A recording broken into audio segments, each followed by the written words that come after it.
नमोस्तु आचार्य श्री। कुमारी अंशिका जैन, बाहुबली कॉलोनी, सागर, मध्य प्रदेश से। इन्होंने शंका भेजी है, हम मंदिर जी में चावल ही क्यों चढ़ाते हैं, अन्य अनाज क्यों नहीं चढ़ा सकते?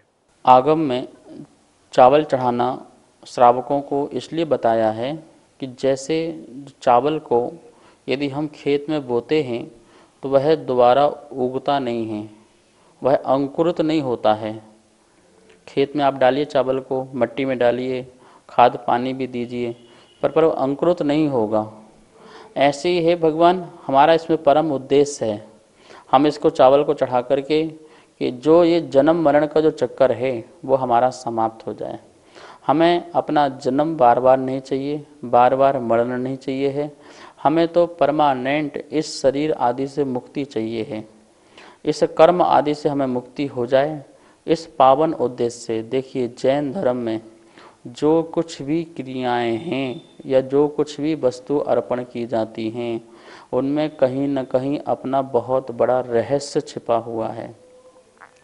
भगवान महावीर के जो वचन हैं या आगम के जो वचन हैं वो व्यर्थ नहीं हैं, उनमें कहीं न कहीं रहस्य है। कितना पावन उद्देश्य है। गेहूँ नहीं बोला, दालें नहीं बोली और सामग्री नहीं बोला, और भी अनाज होते हैं, कितने सारे अनाज होते हैं। उन अनाजों में से सिर्फ चावल को ही क्यों बोला? चावल तो एक धवल होता है। धवल, मेरी आत्मा भी धवल बने, स्वच्छ बने, साफ बने। चावल अखंड होता है, ऐसे ही मेरी आत्मा भी क्या हो, अखंड है, शाश्वत है, इसका मुझे भान हो। मैं कोई टुकड़ों में बटा हुआ नहीं हूँ, मेरा ज्ञान कोई टुकड़ों में नहीं बटा हुआ है, मेरा ज्ञान भी अखंड है, मेरी आत्मा भी अखंड है, अभेद है, अक्षय है, जो कभी क्षय को प्राप्त नहीं होता है। मेरी आत्मा कभी क्षय को प्राप्त नहीं होगी कि नष्ट हो जाए, वो कोई और दूसरा द्रव्य बन जाए। तो अक्षय, अखंड, अभेद और धवल चारित्र का प्रतीक, और उसमें दोबारा अंकुरित होने की शक्ति नहीं है। इसी प्रकार मेरे आत्मा में भी ये बार बार जन्म मरण की जो चीज़ें हैं वो क्या हो जाएं, दूर हो जाएं। इस पावन उद्देश्य से, इस पावन लक्ष्य से हम भगवान के श्री चरणों में जैसे आप चढ़ाएं पुंज से, अक्षय प्रद, अखंड पद, धवल चारित्र की प्राप्ति, और इस प्रकार से जन्म जरा मृत्यु का विनाश, इस उद्देश्य से आप पंच परमेष्टि के सामने, भगवान के सामने 5 पुंज चढ़ाएं और 5 पुंज चढ़ाते हुए ऐसे भाव रखें, ठीक है ना, अक्षय की, अखंड की, अभेद की, धवल की और जन्म जरा मृत्यु नाश की। फिर देखिए आपके जीवन में कैसे भाव आते हैं। अभी आपने गए चावल उठाया और डाल के आगे रख के आगे, पर आपको मूल उद्देश्य पता नहीं है। और दूसरा उद्देश्य इसमें ये है कि हमारा उस मुट्ठी भर जो चावल चढ़ाने से उतना हमारा दान हुआ, उतना हमारा त्याग हो गया, मतलब उतना हमारा राग का त्याग हुआ उसके प्रति, उतना मोह त्याग हुआ। आज मैंने मुट्ठी भर छोड़ा है और कल मैं पूरा संसार छोड़ करके अपनी आत्मा को परमात्मा बनाऊंगा, ऐसी मंगल भावना भी उसमें हमारे आना चाहिए, इसलिए हम चावल चढ़ाते हैं। नमोस्तु आचार्य श्री। जागृति जैन, कनाडा से। इन्होंने अपनी शंका भेजी है, क्या पूजन जिनेंद्र भगवान के सामने ही करनी चाहिए, उनकी फोटो के सामने नहीं कर सकते हैं क्या? भगवान की जो पूजन है वो भगवान के सामने ही होना चाहिए, प्रतिष्ठित प्रतिमाओं के सामने ही होना चाहिए। और यदि प्रतिष्ठित प्रतिमा हमारे सामने नहीं है किसी कारणवश, तो हम भगवान की फ़ोटो तो रखें, पर फोटो प्रतिष्ठित है ऐसी मान्यता नहीं। वो तो सिर्फ स्मृति के लिए है कि जब हमने भगवान के दर्शन किए थे या जहाँ के दर्शन किए थे या जहाँ के भगवान हैं उनकी आपने फ़ोटो खींची, फ़ोटो बनाई, और उसकी स्मृति करके जो भगवान प्रतिष्ठित हैं उनको आप स्मरण कीजिए। हम तो भगवान की जो स्थापना मंदिर में भी की है उसमें भी हम साक्षात अरहंत की परमात्मा की स्थापना करते हैं और स्थापना करके उनका गुणगान करते हैं। हम ये मंदिर में जो पाषाण हैं, धातु आदि की प्रतिमा हैं, हम उसमें भी, मूर्ति में भी अमूर्तिमान की भावना भाते हैं और भगवान की पूजा पाठ करते हैं। तो यदि आपके सामने फोटो आदि हैं तो फोटो आदि की पूजा नहीं चढ़ाना है, उसमें अर्घ आदि देख करके नहीं चढ़ाना है। मतलब कि आप जो भावना भा रहे हैं वो तो आपकी भावना साक्षात कौन सी होना चाहिए, जो साक्षात भगवान थे उनकी भावना होना चाहिए, ठीक है ना। तो आपको प्रयास यही करना है कि जिनेंद्र भगवान के जिनालय में जाकर के, या आपके घर में चैत्यालय हो, आपने प्रतिमा प्रतिष्ठा करा रखी हो चैत्यालय में भी, तो उसमें आप पूजन पाठ करें।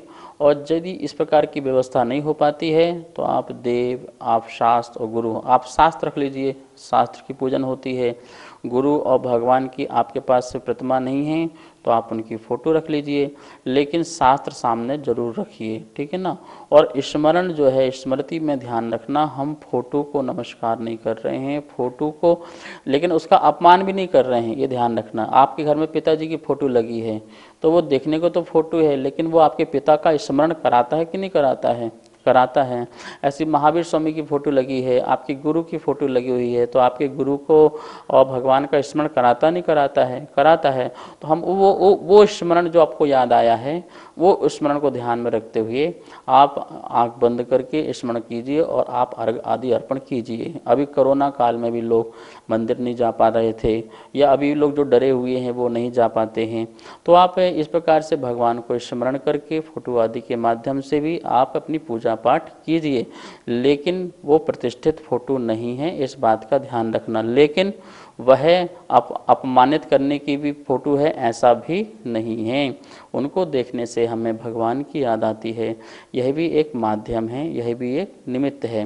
और साक्षात यदि भगवान मिलते हैं तो उनका जनाभिषेक, उनका चरण वंदना, उनके चरण में मस्तक रखना, उनका चरण की रज अपने चरणों में, अपने मस्तक में लगाना और अपना उद्धार करना आदि ऐसे कार्य भी करें। नमोस्तु आचार्य श्री। पंडित दीपेंद्र शास्त्री, खरगापुर, मध्य प्रदेश से, इन्होंने शंका भेजी है, एक मंत्र जाप में केवल 108 मोती होते हैं, तो क्या यह संख्या निश्चित है? यह कम या अधिक नहीं हो सकती है? 108 की जो संख्या है वो हमारे भावों के कारण निर्धारित है। हम 108 प्रकार के पाप भी करते हैं और 108 प्रकार के पुण्य भी कर सकते हैं, इसलिए यह संख्या निर्धारित होती है। कैसे 108 प्रकार के पाप करते हैं और कैसे 108 प्रकार से हम पुण्य कर सकते हैं। समरम, समारंभ और आरंभ, कोई भी बात हमारे सबसे पहले मन में उत्पन्न होती है तो उसको बोलते हैं समरम, और उसको करने के लिए जब हम साधन इकट्ठे करते हैं तो उसका नाम होता है समारंभ, और हम उसे जब कार्य को प्रारंभ कर देते हैं तो उसको बोलते हैं आरंभ। तो समरम, समारंभ, आरंभ, इस प्रकार से ये 3 स्टेज तो ये हो गई। और ये समरम, समारंभ, आरंभ जो है वो हम मन से, वचन से और काय से करते हैं। तो ये 3 स्टेज ये हो गई कि मन से समारंभ, मन से आरंभ और मन से ही समारंभ, समरंभ, ऐसी वचन से, ऐसे काय से, तो कितने हो गए, ये 9 भेद हो जाते हैं। और ये सभी की सभी हम स्वयं भी करते हैं, दूसरों से भी करवाते हैं, या जहाँ हो रहा है हम उसकी अनुमोदना भी करते हुए नज़र आते हैं कि अच्छा है, बहुत बढ़िया है, बहुत सुंदर चल रहा है, इस प्रकार से।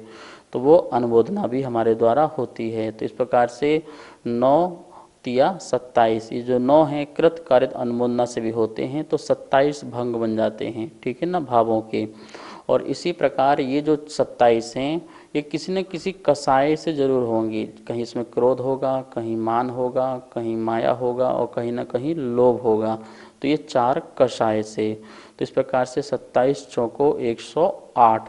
अब इसमें और कुछ ऐड नहीं हो सकता और कुछ बचता नहीं है, सब कुछ इसमें आ गया, तो इसलिए ये संख्या निर्धारित 108 हो गई। अब ये 108 प्रकार से आप क्या कर सकते हैं, पाप कर सकते हैं। क्या कर सकते हैं, भावों में ऐसे परिणाम आ सकते हैं, घर बनवाने के भाव आ सकते हैं, घर संबंधी, दुकान संबंधी, आरंभ सारंभ संबंधी, अशुभ संबंधी। तो अशुभ संबंधी आते हैं तो वो पाप के रूप हो जाते हैं, शुभ संबंधी यदि परिणाम आते हैं तो वो पुण्य रूप हो जाते हैं। इस प्रकार से शुभ भाव भी और अशुभ भाव भी दोनों ही आप 108 प्रकार से करते हैं। इसलिए 108 प्रकार के अशुभ भावों को हटाने के लिए अपन एक नमोकार मंत्र की माला फेरते हैं, तो उसमें 108 दाने होते हैं और शुभ परिणामों से हमारे वो क्या हों, वो पाप भी कटें। इस प्रकार से ये 108 की संख्या इस कारण निर्धारित है।